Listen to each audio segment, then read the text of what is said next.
Gênesis 33, vamos ler até o verso 17.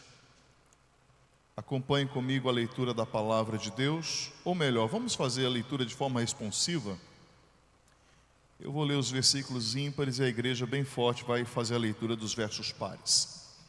Quando Jacó ergueu os olhos, viu que Esaú se aproximava e com ele 400 homens. Então repartiu os filhos entre Lia, Raquel e as duas servas.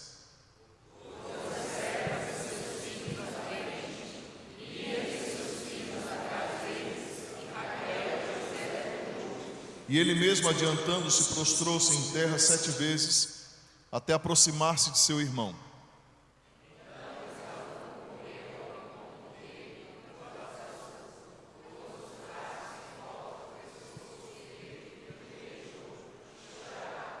Daí, levantando os olhos, Esaú viu as mulheres e os meninos e disse: quem são estes que estão com você? Jacó respondeu: os filhos com que Deus agraciou este seu servo.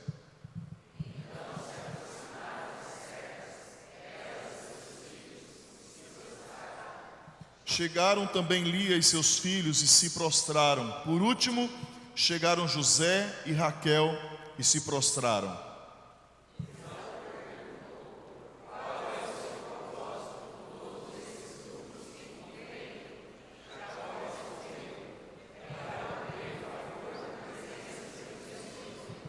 Então Esaú disse: eu tenho muitos bens, meu irmão, guarde o que você tem.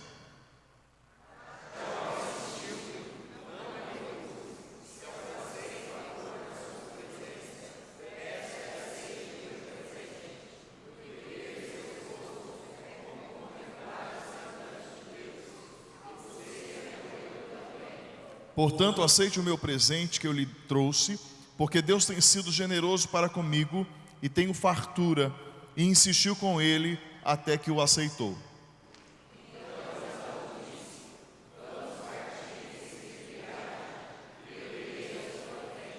Porém Jacó lhe disse: meu senhor, sabe que estes meninos são fracos e tenho comigo ovelhas e vacas de leite. Se forçados a caminhar demais um só dia, morrerão todos os rebanhos.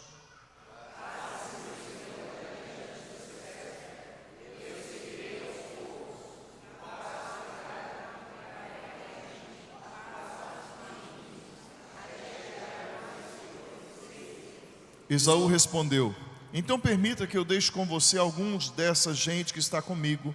Jacó respondeu: para quê? Basta que eu alcance favor aos olhos de meu senhor.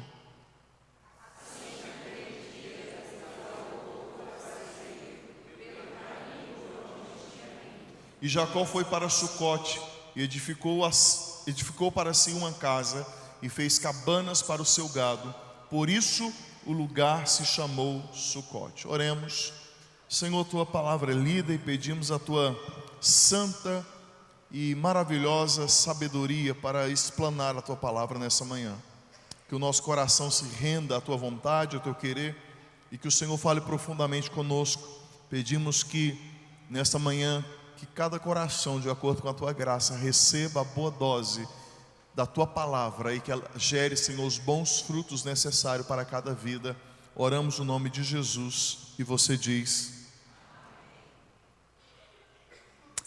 Fred Snodgrass. Já ouviu falar desse nome? Eu acho pouco provável que você tenha ouvido. Primeiro porque ele é um atleta de um esporte muito praticado no norte das Américas. Segundo, ele viveu no século passado e o seu nome não figurou nas listas ou na lista dos grandes nomes das grandes conquistas. Sabe por quê? Porque Snodgrass sempre será lembrado pelo homem que deixou a bola cair.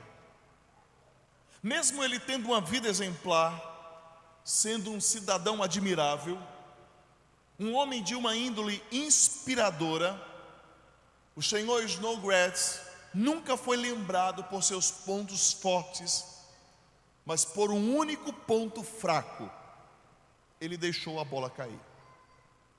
Quando ele morreu em 1974, não constava em seu obituário, nem mesmo em sua lápide, as menções honrosas de sua vida. Eu acho que cairia bem, está escrito na lápide do senhor Snodgrass: ele foi um fazendeiro muito simpático, ele foi um banqueiro bem sucedido, quem sabe ele serviu com excelência como prefeito de Oxnard, na Califórnia. Eu acho que ficaria bem bacana para ele uma homenagem em sua lápide. Ele foi um homem exemplar e um cidadão modelo. Mas isso nunca foi escrito, nem no obituário dele, nem na lápide. Mas é interessante que o The New York Times dedicou a este bravo cidadão estadunidense uma página do seu renomado jornal com a seguinte manchete: morre Fred Snodgrass. Aos 86 anos, ele deixou a bola cair em 1912. E sim, é verdade. Snodgrass deixou a bola cair durante o último jogo da Série Mundial de Beisebol em 1912. Se ele tivesse pegado aquela bola, seu time seria vitorioso, mas isso nunca aconteceu. Sendo assim, todo o sucesso que aquele homem teve na vida foi ofuscado por um único erro em seu passado. E acredite, esse erro, essa falha, o acompanhou até a morte. Aí vem a primeira pergunta do sermão: será que isso, às vezes, não diz respeito também a nós? Porque às vezes nós deixamos a bola cair em nossa vida. Isso não é um jogo de beisebol, mas no casamento, em um negócio, em nossa juventude, em nossa espiritualidade, em nossa paternidade, maternidade, fraternidade. A chamada bola da derrota, às vezes, é o cônjuge deixado na mão, é a falta de vigilância com as tentações, são as dívidas que saem do controle, é a língua inflamada pelo hálito do inferno. Nós vivemos, irmãos, não com o estigma de um jogo perdido, mas às vezes com o trauma de uma família dividida, com a dor de um coração partido, ou como no caso de Jacó, com um irmão no encalço, um irmão zangado no seu encalço. E você conhece a história.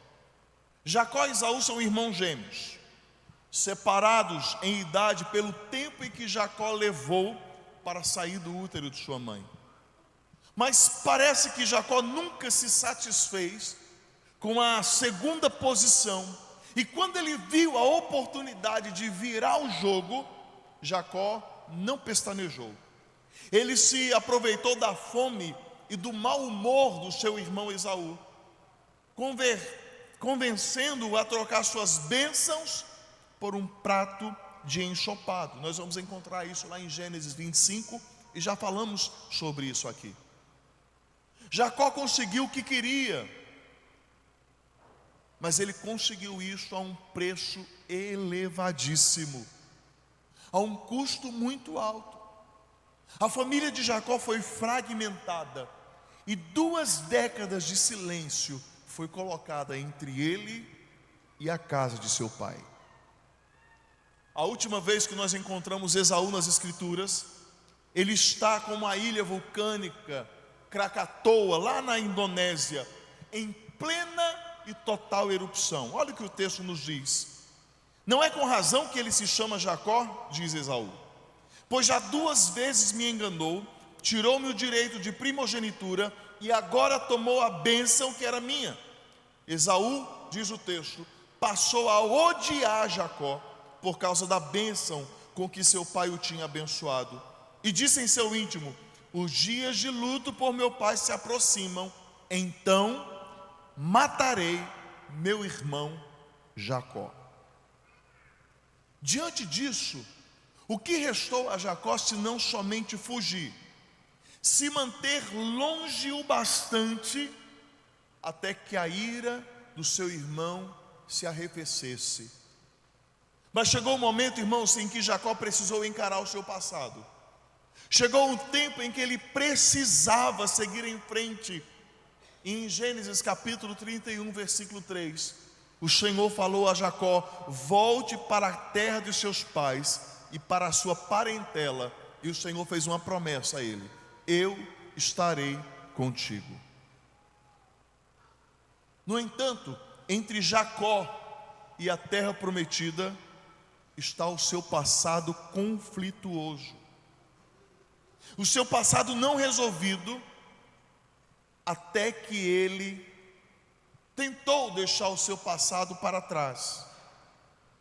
Mas passados não resolvidos, dificilmente eles caem no esquecimento.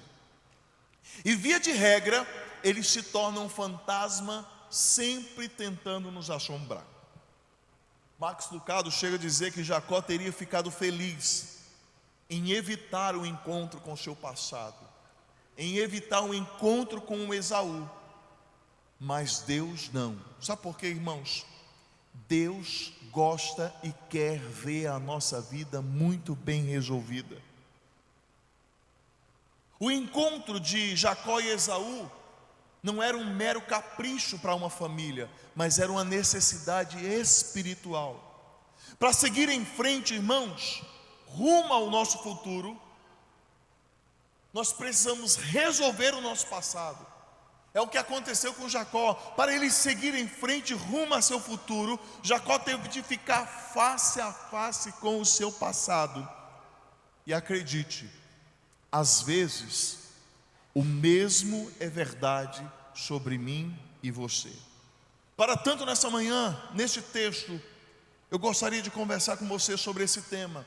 Resolva o seu passado para seguir em frente. Vamos fixar bem isso. Fala para a pessoa que está do seu lado: resolva o seu passado para você seguir em frente.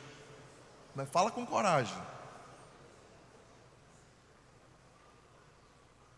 Para tanto, irmãos, para resolver o passado, três coisas, dentre tantas que nós poderíamos falar nessa manhã, três coisas são necessárias.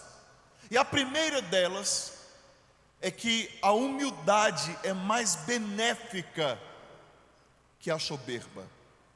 O texto diz que quando Jacó ergueu os olhos e viu que Esaú se aproximava, e com ele 400 homens, Jacó adiantou-se, prostrou-se em terra 7 vezes, até aproximar-se do seu irmão. Alguns comentaristas bíblicos sugerem que a atitude de Jacó é indevida quando ele se humilha ao seu irmão. E eu não duvido que talvez entre nós aqui alguns possam olhar para a humilhação de Jacó e pensar o mesmo. Eu não duvido que isso possa acontecer entre nós. Um príncipe de Deus, no nível do chão. Alguns usam até daquela fala de que não, Deus me fez cabeça e não cauda. E então fugimos do aspecto da humilhação. Muitos não gostam de pensar que o chamado à vida cristã também é um chamado em humildade. Eu fico pensando que talvez esses comentaristas, como alguns crentes, são os adeptos da teologia do sabor de mel. Não, ele vai me ver no palco e ele vai estar na plateia, porque a minha vitória tem sabor de mel. Será que tais teólogos e tais crentes esqueceram do que Jesus ensina em Lucas 14:11, quando o texto diz: todo que se exalta será humilhado, palavras de Jesus, e o que se humilha será exaltado. Desde o início da humanidade, irmãos, nós temos registros de grandes conflitos. Conflitos onde a soberba falou mais alto e a tragédia então mostrou para que veio. É o caso de Caim e Abel. Nós sabemos o resultado do conflito entre esses dois irmãos. É o caso dos filhos de Noé. Também sabemos do que deu o conflito entre os 3 irmãos, os 3 filhos de Noé. É o caso do tio e do próprio pai de Jacó, a saber, Ismael e Isaque. E quando nós olhamos para então Jacó e Esaú, nos deparamos com o primeiro registro de reconciliação entre irmãos separados pela discórdia. E é interessante que a história de reconciliação de Jacó e Esaú, ela é narrada com excelente destreza. Eu faço minha voz nessa manhã ecos daquilo que o mestre Hernandes comenta sobre tal registro, quando ele diz, eu abro aspas para ele: em Peniel, Jacó viveu a noite mais importante de sua vida. Agora, ele vai viver o dia mais emocionante de sua história. E tal experiência não seria possível se não fosse construída sobre uma postura de humilhação. Em Gênesis 32, que nós fizemos a exposição há algumas semanas atrás, nós aprendemos que Jacó lutou com Deus. Deus apareceu na noite anterior, na noite que antecedeu o encontro de Jacó com Esaú. Agora, nesse dia, ao raiar do dia, chegou o momento de Jacó encarar o seu passado. Antes de encarar o passado, Jacó teve que lidar com Deus. E o passado de Jacó aqui, no caso, é o seu irmão. No entanto, irmãos, o texto fala que aquilo que Jacó vê no horizonte é aterrorizante. Lembremos, mencionamos há pouco aqui, a última vez que Jacó esteve com seu irmão, ou perto dele, ele ouviu falar que Esaú queria matá-lo. Agora, multiplique um homem furioso, determinado ao assassinato por 400, porque o texto diz que Esaú está acompanhado de 400 capangas. E quando você estuda o texto, Jacó tem na caravana mulheres e crianças. O que vai sobrar disso? Nada. Não vai sobrar nada. Talvez alguns podem arguir neste momento, mas Jacó deveria confiar em Deus. Irmãos, desde quando no texto nós vemos a informação de que Jacó fez diferente? Nós vemos uma estratégia. Jacó organiza a família de tal forma que, se o seu irmão atacar Raquel e José, nós vamos fazer a exposição dele daqui a algumas semanas, que todos nós conhecemos, que é o famoso José do Egito, pelo menos eles escapariam. Mas deixa eu falar uma coisa para você.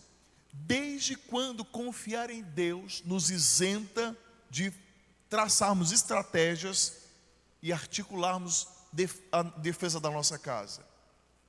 Isso não prevê falta de fé, mas mostra prudência e precaução. Não podemos nos esquecer que a providência de Deus não isenta o homem de sua responsabilidade. E uma fé firme, bem fundamentada, não deve abrir alas para uma atitude inconsequente. Eu oro, eu confio em Deus, mas eu devo fazer aquilo que está ao meu alcance. Onde a minha mão não alcança, é Deus que vai fazer, mas aonde a minha mão alcança, eu devo agir. E é isso que está acontecendo no texto. O Jacó pós-Peniel ele deixou de ser um covarde e ele foi transformado em um homem corajoso. E veja que esse Jacó de Gênesis 32 é diferente do Jacó de Gênesis 33, é diferente do Jacó de Gênesis 32, versículo 20, porque alguns versículos antes, o texto está falando que Jacó manda o povo na frente e ele vai ficar para trás. Ou seja, vocês, se a coisa acontecer, eu vou sobrar. Só que naquele momento que Jacó fica para trás, o Senhor encontra ele. E quando o Senhor encontra Jacó, Jacó luta com Deus, ele sai dali transformado, não mais Jacó, mas Israel. E aí então as posições são invertidas. O covarde lá de trás, ele passa à frente. Se alguém tocar na minha família, vai ter que tocar na minha vida primeiro. A transformação que o Senhor causou na vida dele. Jacó, após encontro com o Senhor, não é mais o Jacó que trama, mas é o Jacó que se humilha. Ele não busca passar o seu irmão para trás, ele deseja reconciliação e paz. Ele quer resolver o seu passado para ele poder seguir em frente, e por isso o texto nos fala que ele se humilha. Ele passou adiante, e quando ele vê o seu irmão, ele se curva 7 vezes. Nós já vimos um Jacó sorrateiro, nós já vimos um Jacó dissimulado, trapaceiro, enganador, desdenhoso, inconsequente, cheio de razão e até soberbo. Agora, um Jacó que se humilha, nós estamos vendo agora depois que ele se encontra com o Senhor. O hebraísta Bruce Waltke, ele diz que a exagerada saudação de Jacó, porque o texto fala que ele se curva 7 vezes, é como um vassalo saudando um patrono em uma cerimônia, em uma antiga corte. Ele avista Esaú e dá alguns passos, e então ele coloca testa, nariz, boca e joelhos no chão. Ele anda mais alguns passos, e lá está Jacó colocando a cara no chão novamente. E ele repete essa atitude por mais 5 vezes. João Calvino, comentando este texto, ele afirma que mais do que simplesmente honrar seu irmão e buscar reconciliação, o ato de se prostrar 7 vezes era Jacó também adorando ao Senhor. Antes de Jacó se prostrar diante do seu irmão, ele está se prostrando diante de Deus. Mas irmãos, seja como for, Jacó se humilha diante de Deus e diante dos homens.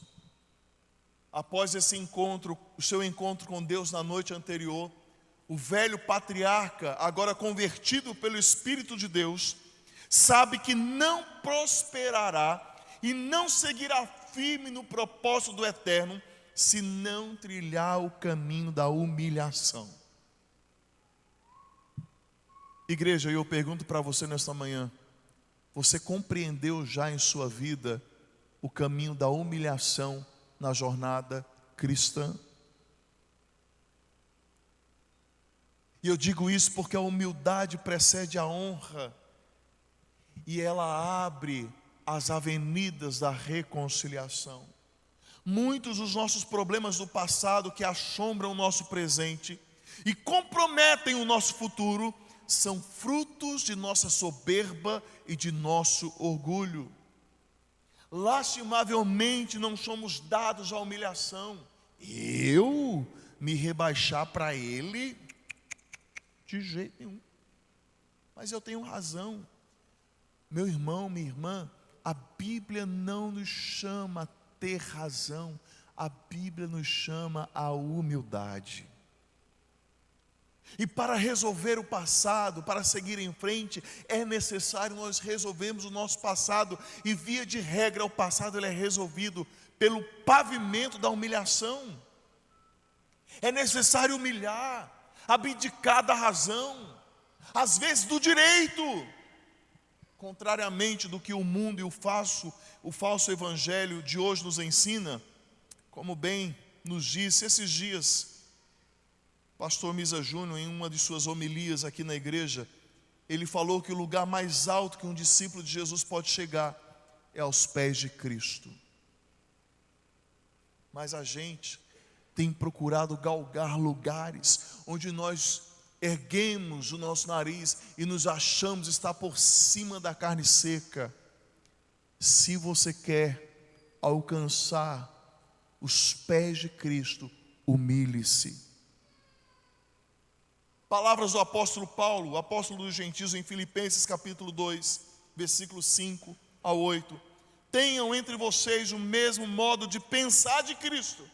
E que modo de pensar é este de Cristo que Paulo está falando? Olha só, ele diz: porque Cristo, existindo na forma de Deus, não considerou ser igual a Deus algo que deveria ser retido a qualquer custo.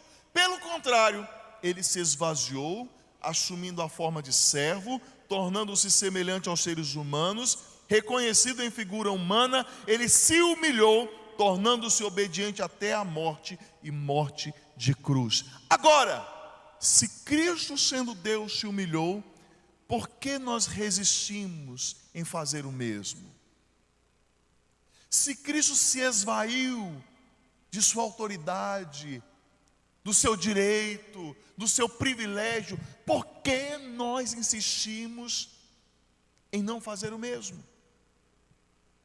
Para seguir em frente, irmãos, é indispensável resolver o passado, mas para isso é preciso trilhar o caminho da humilhação. Eu não sei o que você precisa resolver em seu passado hoje, mas uma coisa, por meio da palavra de Deus eu sei: isso pode ser resolvido por meio de humilhação.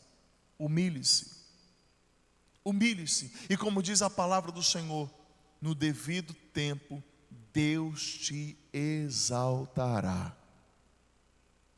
Mas a segunda coisa que esse texto também nos ensina é que a gente não apenas devemos nos humilhar, mas também devemos ser promotores da paz e não articuladores de conflitos.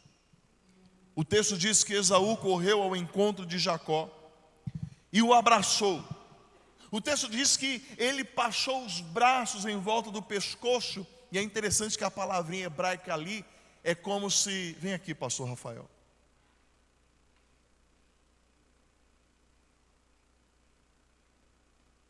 Que elegância que você subiu a escada. É como se Esaú abraçasse e apertasse forte ao ponto de tirar o fôlego. Perdeu o fôlego? Perdi.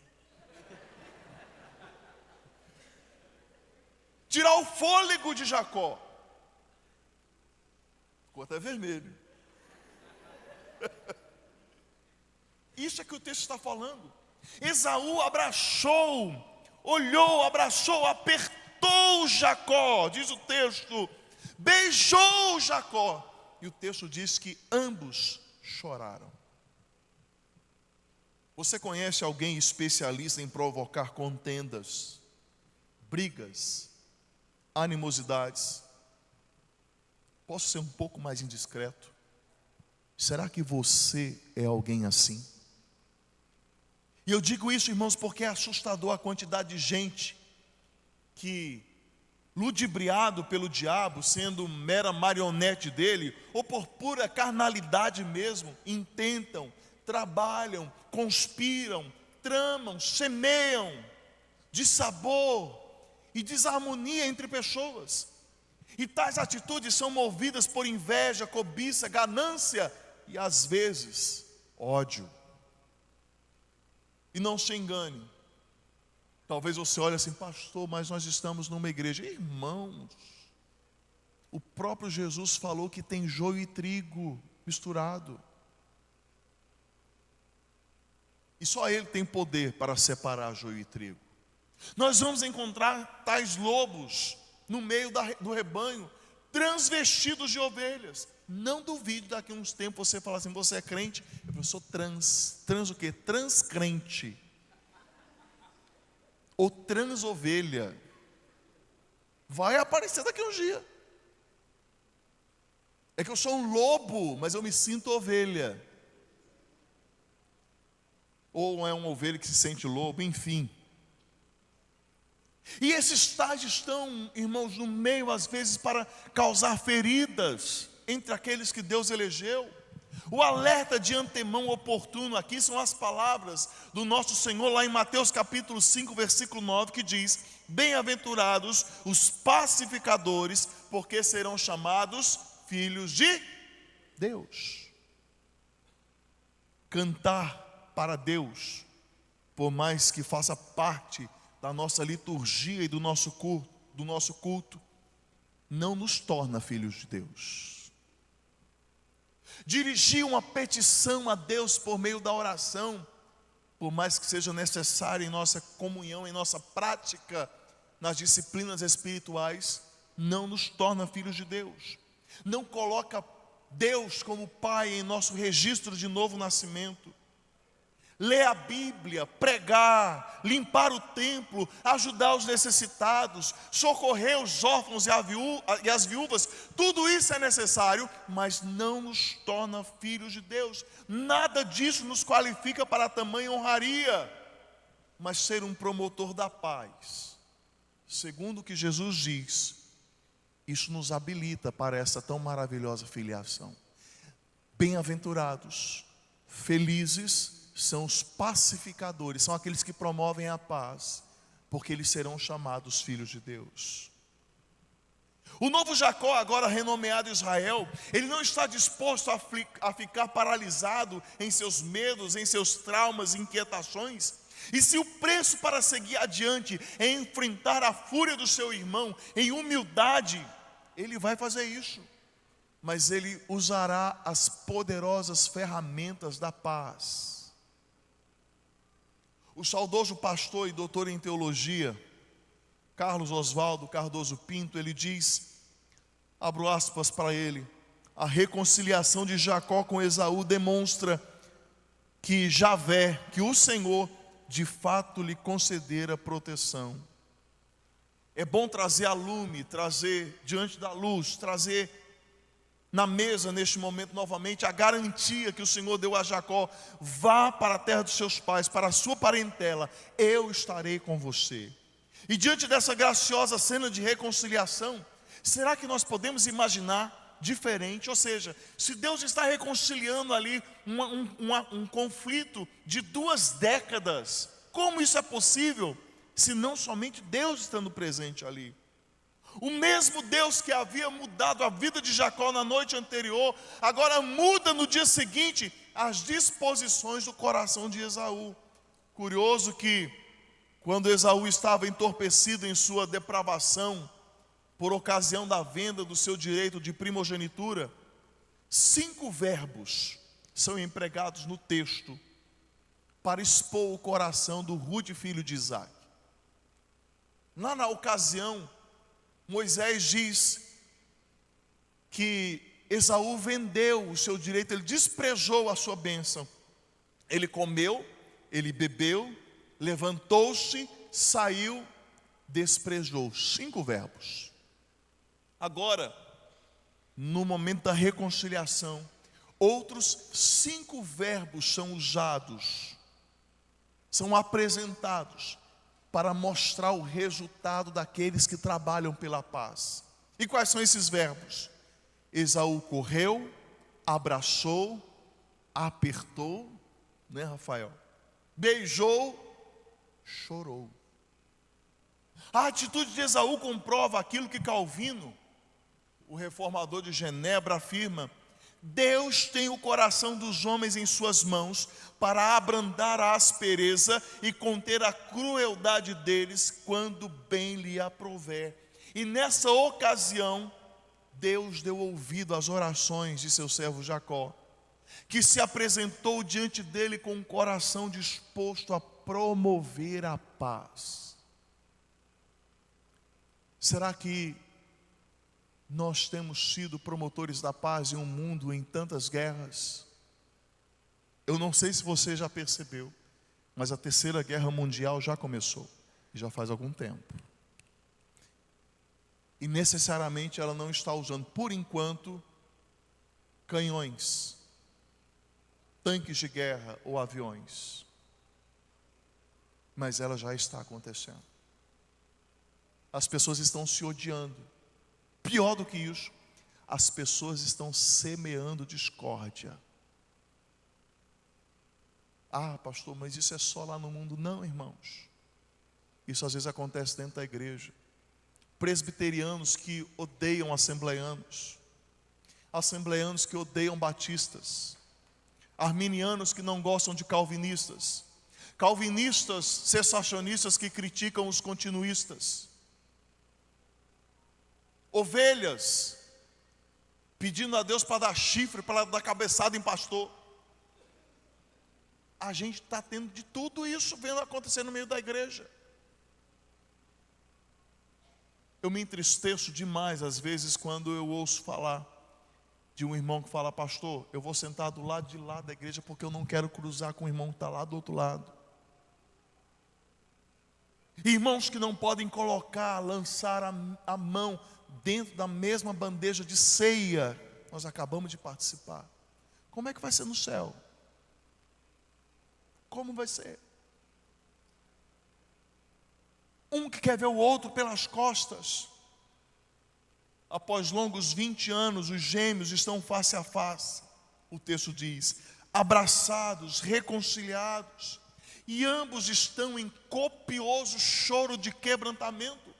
E eles choram de alívio, eles choram em paz, eles choram com uma alegria também estonteante. Eles choram porque o muro de separação foi quebrado e a via de reconciliação foi pavimentada. Eles choram com perdão, eles choram diante de um recomeço. Esaú chora porque seu irmão retornou. Jacó, agora Israel, chora porque ele ficou face a face com o seu passado e ele descobriu que a partir dali o seu passado não o controla mais. Está na hora, irmãos, a gente resolver as pendências do passado. E para isso é humilhação e promoção da paz. Quem tem ditado as regras em seu caminho? Será que o seu passado tem determinado o seu destino? Um erro, um pecado, como falamos no início, uma bola caída. Você não precisa levar isso para o túmulo. Resolva no nome de Jesus. Crie coragem, faça o conserto e os ajustes necessários para você seguir em frente. Jacó está tão bem equipado pela paz que ao ser perguntado por Esaú quem eram aqueles que o acompanhavam, Jacó deu uma resposta grandiosa. Diz o texto, versículo 5: estes são os filhos que Deus graciosamente me deu. Ou seja, Jacó não busca para si merecimento, ele dedica a honra e a glória ao Senhor. É interessante, isso acontece geralmente entre famílias, né? Quando um tem rixa do outro, já viu isso? Então, meu filho estava andando, jogando futebol, ele deu um salto de 2 metros. Não, porque você não viu o meu. O meu pulou 5 metros. Aí entra aquela disputa infantil. É até bonitinha, mas se esconde por trás ali o orgulho e o desejo de querer mostrar que é melhor que o outro. Onde está a humilhação? Onde está? E é interessante que quando Jacó dá essa resposta grandiosa, Deus me deu graciosamente esses filhos. Qual foi o resultado? Toda a família de Jacó seguiu o exemplo dele. E o texto diz que eles se humilharam, se prostraram diante de Esaú. Irmãos, basta apenas um dentro de casa ter uma postura digna diante do Senhor.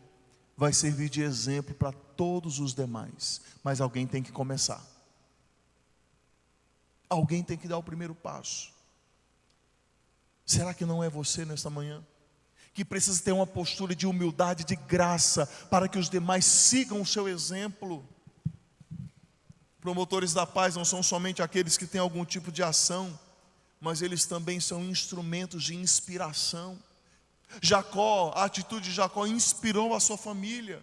Irmãos, permanecer com sementes de divisão nas mãos não é só pecado, como também é um meio de sabotar o futuro glorioso que Deus reservou para você.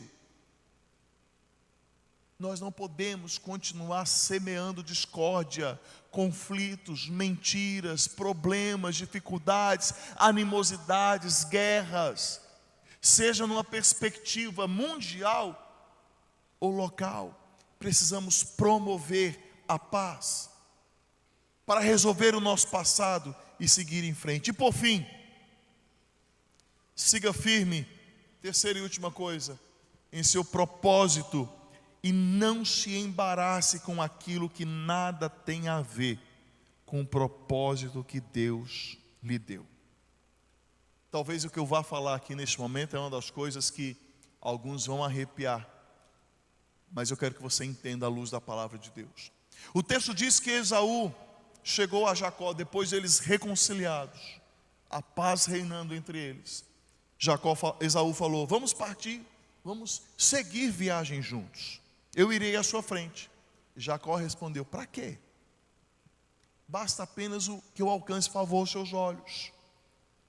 E então o texto fala que naquele momento Esaú seguiu para Seir e Jacó seguiu para Sucote. Talvez um dos paradigmas mais difíceis de ser quebrado em nossa cabeça é a confusão que criamos entre reconciliação e comunhão.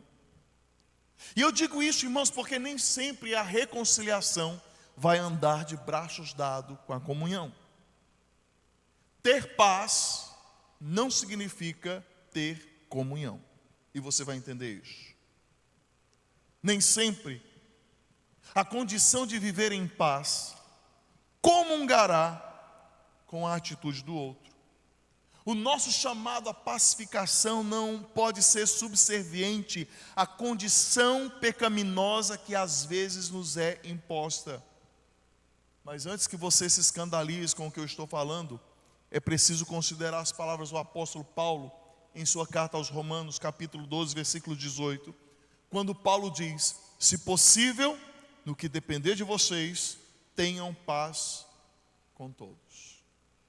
Viver em paz e ter paz não pode ser entendido de forma generalizada, e isso muito menos pode ser banalizado. Uma coisa é você resolver o conflito para ter a consciência tranquila diante de Deus e seguir em frente. Outra coisa bem diferente é, para viver tranquilo, você se submeter a caprichos e desejos de outrem, de tal forma que a pessoa, que você possa angariar a satisfação dos homens, mas provocar a tristeza e a repugnância no coração de Deus. O que eu estou querendo dizer com isso? Eu falo que nessa página virada da vida de Jacó, o acerto de contas, a reconciliação, o ambiente harmonioso de paz entre os irmãos era inevitável. Agora, a permanência no mesmo caminho, ela era negociável. E nós conhecemos a história. Por mais que nós saibamos que Jacó se mostrou alguém sem escrúpulos, nós sabemos que desde sempre esses dois irmãos viviam e andavam em caminhos diferentes. Esaú desprezou de seu direito de primogenitura, enquanto Jacó abraçou. Esaú não considerou a promessa divina e Jacó desejou-a. Um vivia na força do próprio braço, o outro na quietude que a vida proporcionava. Um olhou para as promessas de Deus e disse: eu quero elas para mim. O outro, diante do desespero, se entrelaçou ao modo mais vil de viver e afrontou o Senhor. Jacó peregrinou e Deus foi ao encontro dele. Esaú, cheio de si, não esperou em Deus. E então nós conhecemos a história que ele se inflamou em idolatria. E além do mal que ele já possuía, ele chamou para si a maldição da linhagem de Ismael. Dois irmãos em caminhos diferentes. A reconciliação era necessária, mas Deus aqui não estava chamando eles para comungar. Jacó oferece presentes ao seu irmão. Esaú mostra resistência, Jacó persiste. No entanto, mais do que apenas selar a paz com aqueles presentes, Jacó quer dar testemunho do Deus da sua salvação. Mas Jacó não tem em si o propósito de seguir o caminho de Esaú, seu irmão. Esaú tem uma vida, como nós já mencionamos, vil. E caminhar com Esaú poderia acarretar prejuízos espirituais, tanto para Jacó, quanto para a sua casa. E deixe-me ponderar algo importante aqui, porque talvez você esteja assustado com o que você está ouvindo. Paz e comunhão tem tudo a ver com metas, destinos e propósitos semelhantes. E não tem nada a ver com divergência de valores, princípios e julgos espirituais. Pastor, onde você quer chegar? Aonde você está pensando? Deus nos chamou a ter paz, reconciliação, mas não sentar na mesma mesa do ímpio. Está entendendo? Uma coisa é eu ter paz, eu viver em paz com a pessoa. Outra coisa é eu me deter no mesmo caminho ímpio dela. Deus não nos chamou a isso. O apóstolo Paulo, em sua segunda carta aos Coríntios, capítulo 6, ele diz: não se ponham em julgo desigual com os descrentes, pois que sociedade pode haver entre a justiça e a iniquidade? Ou que comunhão existe entre luz e trevas? Que harmonia pode haver entre Cristo e o maligno? Ou que união existe entre o crente e o descrente? Que ligação há entre o santuário de Deus e os ídolos? Porque nós somos santuário do Deus vivo. E nós lemos esse texto e na maioria esmagadora das vezes nós aplicamos ele apenas no quesito da união matrimonial. Irmãos, esse texto é para todas as esferas da vida, não combina, não dá certo nenhum tipo de comunhão com o descrente ou com o ímpio. Não podemos nos sujeitar a isso. Agora, essa mensagem não é nos instigar à contenda. A Escritura deixa claro que a paz, ela é requerida por Deus. Todavia, a comunhão tem um aspecto completamente diferente. Nós ouvimos a semana passada o sermão no Salmo 1. Bem-aventurado que não, vamos lá, quem lembra? Não ouve o conselho dos ímpios, não se detém no caminho dos pecadores e nem se assenta. E o que é se assentar? É ter comunhão. Tem crente que está se assentando em rodinha maledicente. Tem crente que está se assentando em rodinha de fofoca. Tem crente que está se assentando para fazer o mal. Pastor, mas eu sentei lá porque eu quero ter paz. Não, irmão, está errado. Deus não aprova isso. Deus não aprova. O teólogo alemão, vou tentar falar o nome dele aqui, Hans-Jörg Baumer, afirma que Jacó tem uma postura reservada. E às vezes, irmãos, uma vez resolvida a pendência do seu passado, este novo homem não pode tomar para si um novo embaraço. Opa, peraí, eu trilhei o caminho da humilhação, eu agora estou em paz com a pessoa. Se essa pessoa é uma pessoa que caminha numa jornada diferente, se eu continuar caminhando com ela, eu vou criar um novo problema. Vou entrar num ciclo vicioso. A palavra do Senhor diz que dois não andam juntos se não há acordo. Se não há o mesmo pensamento, se não há o mesmo princípio, a mesma intenção, o mesmo propósito. Então por que às vezes nós insistimos em comungar com pessoas que têm princípios diferentes da palavra de Deus? Porque a gente insiste em ficar comungando com gente que pensa que esse livro aqui é um mito, é um devaneio. Mas eu sentei lá para pregar. Será? Será que sentou para pregar? O passado deve ser resolvido, irmãos, mas não pode determinar para onde nós devemos ir. Para Jacó, a reconciliação representa o fim, a eliminação da culpa antiga, mas não a conveniência e a confraternização a qualquer preço. Seguir firme no propósito que Deus deu é imprescindível, não se deixando embaraçar pelos assédios e supostas benesses que podem nos oferecer. Aliás, a paz com Deus é mais importante do que a paz com os homens. Com quem você realmente quer ter paz? Vem para cá, Pedro. Deus conduziu Jacó ao seu futuro, ajudando-o a enfrentar o seu passado. Você deseja fazer o mesmo? Para tanto, irmãos, é necessário obedecer, é necessário se mover, é necessário sair do lugar, ir na direção do conflito, mas não vá com o coração disposto a guerrear. Vá para resolver, vá em paz. Se você ainda não leu ou não adquiriu o meu livro, tem um capítulo lá no livro, capítulo 3 ou 4, eu dedico um capítulo inteiro para falar sobre isso. Inclusive eu conto uma experiência pessoal. E até eu falo, se você quiser, depois do culto aqui, você pode ir lá na secretaria e adquirir o livro. A gente tem que ir disposto a resolver o conflito em paz. E quando a gente vai disposto, a gente tem que se desarmar.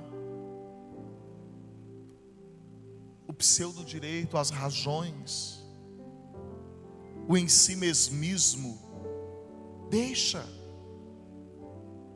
A gente não pode, com o desejo de resolver um conflito, ir para lavar roupa suja. Deixa que o sangue de Jesus, ele lava o pecado, ele nos purifica, ele deixa tudo branquinho. Você só precisa ter a disposição de encarar isso e ficar em paz. Volte para a terra de seus pais, disse o Senhor a Jacó, para a sua parentela, e eu estarei com você. Diferente de Jacó, talvez você não tenha que ir a um lugar geograficamente falando, ir em busca de algo, mas talvez você tenha que ir até o seu marido.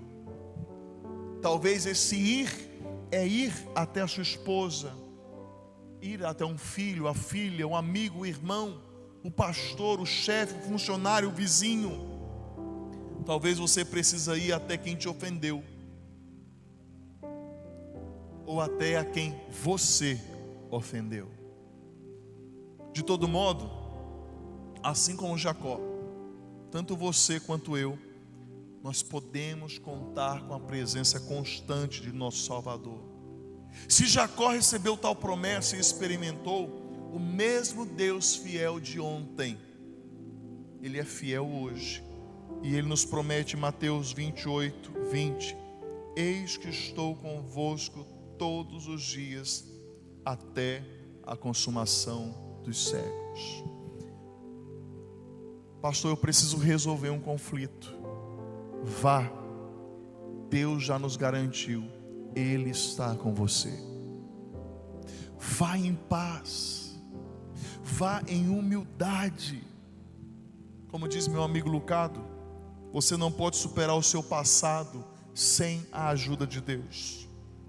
Sem Deus você pode justificar o seu passado, você pode negar o seu passado, evitá-lo, reprimi-lo, mas com a ajuda de Deus você pode resolvê-lo, curá-lo e então seguir em frente. Você não precisa temer o seu Esaú. Sabe por quê? Porque antes de você ir na direção da resolução do conflito, Deus já foi na sua frente. Ele preparou já o caminho, Ele pavimentou a estrada. Afinal de contas, irmãos, nós não somos mais o Jacó trapaceiros, mas nós somos Israel. Somos aqueles que prevalecem com Deus. E nunca nos esqueçamos do texto de 2 Coríntios 5,17: se alguém está em Cristo, nova criatura é, as coisas velhas passaram, e eis que tudo se fez novo. Nos coloquemos de pé. Coisas novas Deus tem preparado para mim e para você. Mas relembrando, rememorando, é por meio da humilhação. Eu me humilho e Deus exalta. É por meio da promoção da paz. Não queira viver em um ambiente de guerras constante. Nenhum ser humano, por mais forte que seja emocionalmente, tem inteligência suficiente emocional para viver em um clima de tensão o tempo todo. Promova a paz. Saia, no nome de Jesus, do meio dessas artimanhas, dessas armadilhas. Seja sábio, sábia, e entenda: uma vez resolvido o conflito, necessariamente você não precisa comungar com aquele que trajeta em um caminho diferente, que tem princípios, valores diferentes deste aqui. Viva em paz, se humilhe, mas antes de agradar aos homens, agrade a Deus. Vamos orar?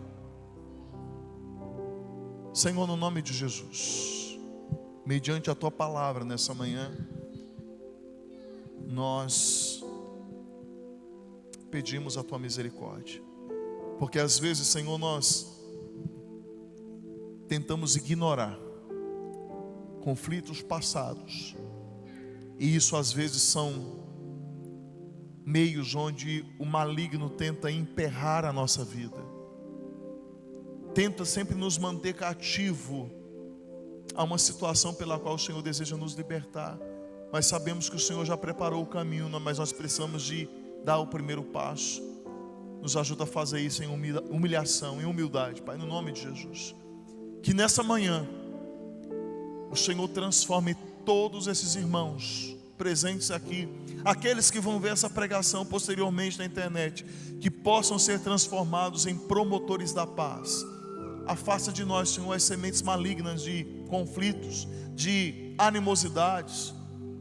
Deus, que nós possamos ser aqueles que vai unir e não separar, que vai abraçar e não promover conflitos. Pai, no nome de Jesus, nos ajuda a estar perto, próximo, de tal forma que o nome do Senhor seja exaltado em nossa vida, e que nós tenhamos o santo comprometimento de estar entre aqueles que procuram agradar a Deus e não os homens.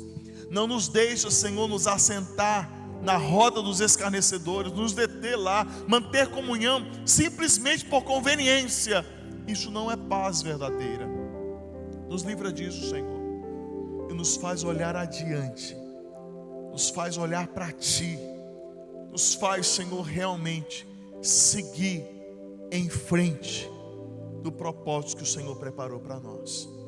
Rogamos que o Teu Santo Espírito continue a falar e a ministrar corações essa manhã, e que nós possamos ser fortalecidos no Senhor e na força do Teu poder. Oramos agradecidos no nome precioso de Jesus.